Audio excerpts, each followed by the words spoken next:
श्री विष्णू सहस्रनाम श्रीराम कोल्हटकर यांनी केलेले निरूपण. कवीही जो सर्व काही अंतर्बाह्य पाहू शकतो वा वेदांसारखी सर्वश्रेष्ठ शब्दरचना ज्याच्या सहज निश्वासावाटे प्रकट झाली, असा या नामाचा अर्थ. जे न देखे रवी ते देखे कवी, अशा अर्थाची आपल्या मराठीत म्हण आहे.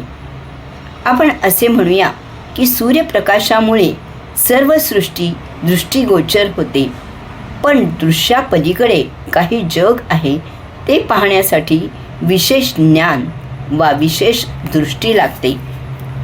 तेथे सूर्यप्रकाशाचा देखील उपयोग नसतो. मनातील उलाढाली, बुद्धिमत्ता, कलासक्त मन, सौंदर्यदृष्टी, एखाद्याचे दातृत्व, व्यक्तीचे वैराग्य इत्यादी दैवी गुण असोत वा काम, क्रोध, लोभ इत्यादी आसुरी संपत्तीने युक्त एखादी व्यक्ती असो, हे दैवी आसुरी गुण ओळखण्यासाठी आपणही ज्ञान संपादन केले पाहिजे. आपल्या वैदिक सनातन धर्मात गीता, दासबोधसारख्या ग्रंथात अध्यात्म ज्ञानाला फक्त ज्ञान म्हणले आहे. इतर ज्ञान शाखेंमधून मिळणारे प्राप्त होणारे ज्ञान हे अध्यात्म्याच्या दृष्टीने अज्ञान या सदरात गणले जाते.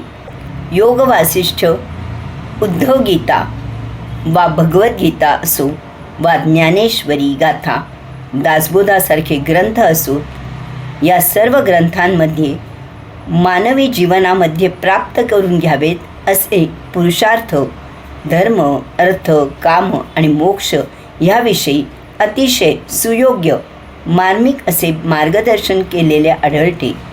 वास्तवात यातील एक जरी ग्रंथ आपण शिरोधार्य मानला तर आपले जीवन समाधानाने, साफल्यतेने भरून जाईल.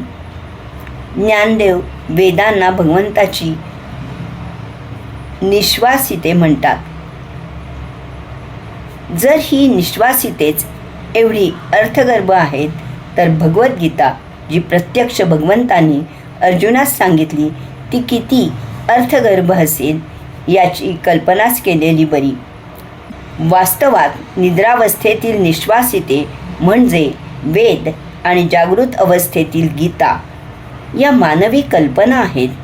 दैवी शक्तीवर केलेली ती आरोपणा आहे. ती दैवी शक्ती सदैव चैतन्याने सळसळत असते. निद्रावस्था ही मनुष्य देहाची, प्राणीमात्रांची देहस्थिती आहे. सदैव जागृत असलेल्या या दैवी शक्तीला कसली आली आहे निद्रावस्था? असो, भगवंताच्या या नामाचा थोडा वेगळ्या अंगाने आपण विचार येथे केला आहे. हरिओम.